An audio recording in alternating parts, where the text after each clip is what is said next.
Alors, sur ce troisième jour de navigation, on a fait un petit peu le point sur le parcours qu'on avait fait.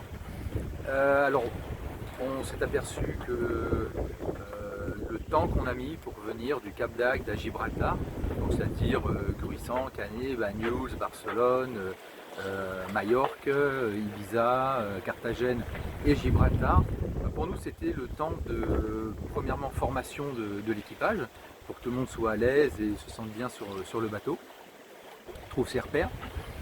Ça a été un temps de finir la préparation du bateau pour voir que tout était en place. Est-ce qu'il nous manquait des choses ou est-ce qu'il y avait comment dire, de la préparation technique à finaliser. Ensuite, l'autre temps fort, ça a été Gibraltar. Gibraltar, on y a passé une semaine à peu près. Là, on est vraiment dans une autre ambiance. On n'est plus dans l'ambiance, je suis en med, je fais de la navigation et puis je fais du tourisme. Là, clairement, la semaine, on l'a bien senti. Tout le monde était concentré. Les bateaux copains, pareil.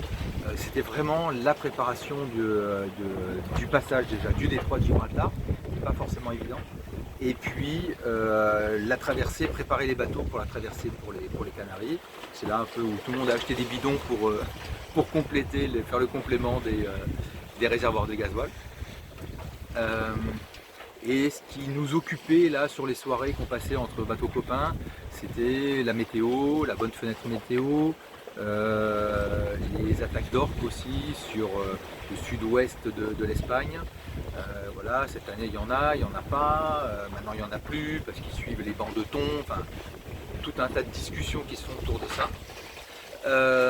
Les choix de route aussi, est-ce qu'on passe plutôt par le Maroc, est-ce qu'on va longer l'Espagne et ensuite repiquer au niveau de Tarifa? Nous c'est ce qu'on a fait, c'est notre choix, on a des copains qui sont directement partis sur le Maroc pour longer les côtes marocaines. Et puis ensuite, comment on interprète toutes les informations de météo pour trouver les bons routages. Donc voilà, là c'est ce qui nous a beaucoup occupé avec l'avitaillement, avec on savait aussi qu'après Gibraltar, c'était terminé les ship chandlers et les magasins où on pouvait acheter facilement, rapidement des pièces de rechange.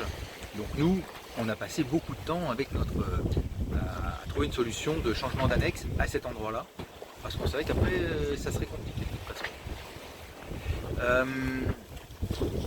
Et ensuite, ce qu'on a remarqué aussi, donc là c'est un peu en vrac tout ce que je vous dis, c'est que les 2 premiers jours, il a bien fallu ces 2 premiers jours pour que tout le monde trouve ses marques sur le bateau. Et ça on le remarque à chaque fois qu'on fait des grandes naves, en tout cas des naves où il y a au moins 2 jours et une nuit, c'est que les 2 premiers jours, on a besoin de trouver ses repères.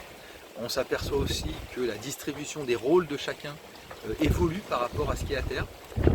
Nous on a une des filles qui préfère être à l'intérieur à la cuisine et elle se sent bien, une autre qui préfère être à la barre parce qu'elle se sent bien là. C'est pas forcément la répartition après qu'on va retrouver une fois qu'on sera à terre. Donc il y a vraiment un mode de vie en nave qu'on n'a pas forcément lorsqu'on est au mouillage. Alors sur la distribution des rôles, alors on est assez raccord avec Moufida que lorsqu'on est soit à terre, soit au mouillage, tout le monde participe un peu à tout. Après, en navigation c'est différent. Parce qu'en navigation, certaines personnes vont bien supporter le fait d'être à l'intérieur et d'autres vont pas bien supporter le fait d'être à l'intérieur et sont mieux avec ça. Alors je vais vous donner un petit aperçu, voilà. Je vais me mettre là et on va voir un peu comment la mer bouge et ce avec quoi il faut faire lorsqu'on est en navigation. Alors moi je ne vais pas bouger, puis ce qui ne va pas forcément être confortable à regarder. Donc les compétences des uns et des autres, pour nous ça fait partie de la distribution des rôles, ce que les personnes aiment faire ou pas, ce qu'elles font naturellement ou pas, et puis si elles se sentent bien à l'intérieur ou mieux à l'extérieur. Ça aussi ça compte. Et c'est pas figé, c'est-à-dire qu'on essaie quand même de faire en sorte que il y ait quand même un petit bout. Par exemple, si on a une des filles qui est plus souvent à la barre, on essaie quand même que l'autre fille aussi temps en temps s'y mettent. Et pareil pour les tâches qui sont plutôt au niveau à l'intérieur. Et c'est pas évident, hein, quand on n'est pas bien à l'intérieur, c'est pas évident, il faut rester souple, il faut que chacun prenne soin de tout le monde et beaucoup demander, voilà, est-ce que ça va, comment ça se passe, etc. Pour pas que s'installe quelque chose, c'est comme le mal de mer, quoi. C'est plus facile d'éviter de l'avoir que de le faire partir une fois qu'on est malade. Alors là, ce qu'on voit en plein milieu, c'est notre annexe. On l'a récupéré à Gibraltar quand on est allé faire du gasoil. Et comme on n'en a pas besoin en navigation, parce que sinon ça veut dire qu'elle est pendue sur les bossoirs et qu'elle peut s'agiter selon les vagues. Et là, on a quand même des vagues qui sont assez grosses en fait. Même si elles sont pas, c'est pas la tempête, hein, mais les vagues en océan sont beaucoup plus hautes et plus longues que les vagues en Méditerranée. Donc pour éviter qu'elle gigote, on l'a laissée ici. Bon, les conditions de mer permettent de l'avoir là sans qu'elle soit, elle se tient juste avec son poids, sinon on l'aurait saucissonnée quelque part.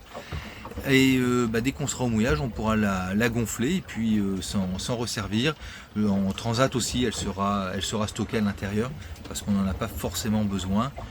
Soit stockée à l'intérieur, soit saucissonnée sur le pont, on verra à ce moment-là. Voilà. En navigation, là, un des enjeux, c'est que rien ne bouge. Alors, ce qu'on a fait nous avant le départ, c'est qu'on a pris les mesures de tous les espaces, comme ça, y compris à l'intérieur des placards, et on a trouvé des paniers qui pouvaient s'emboîter pile poil avec tous nos petits rebords. Voilà. Après, lorsqu'il reste encore un peu de jeu, on comble avec des serviettes. Là où on a comblé aussi, on met une petite éponge là, pour que ça arrête de faire du bruit. Alors parce que évidemment, quand on dort la nuit, l'activité fondamentale, c'est la chasse au bruit. Il y a toujours des bruits de quelque chose qui tape, qui frotte. Alors, on en a enlevé beaucoup avant le départ. On a mis des petits scotch, par exemple, sur les crochets des portes. Voilà, comme ça, pour éviter qu'ils bougent, pour éviter qu'ils frottent. Bon, là, ils se défont un petit peu. Et on a de la chance aussi parce que Ikigai, c'est un bateau qui est solide, qui a été bien conçu. Et surtout, les cloisons ne grincent pas. Alors ça, c'est quand même extrêmement appréciable. Alors, en navigation, ce qu'on fait aussi, c'est que on ferme les vannes qui ne sont pas utiles.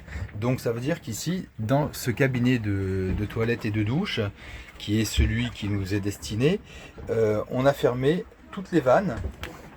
Hop. Voilà. Toutes les vannes à l'intérieur sont fermées. On ferme un maximum d'endroits où l'eau pourrait rentrer dans le bateau. Donc on a fait la même chose pour d'autres espaces, d'autres vannes. Un autre élément, c'est aussi la gestion des déchets. Donc ici, on a mis un sac dans lequel on met notre tri, le tri sélectif. Et après, dans la cuisine, il reste la poubelle, etc. Et puis ce qui peut partir à la mer, part à la mer. Bon, en fait, c'est vraiment très très peu de choses, quoi. Ça va être des déchets organiques qui vont se détruire très très rapidement. Alors si cette vidéo vous a plu, si elle a été utile pour vous, n'hésitez pas à la liker, à vous abonner et puis à la partager. Moi je vous dis à bientôt pour une prochaine vidéo.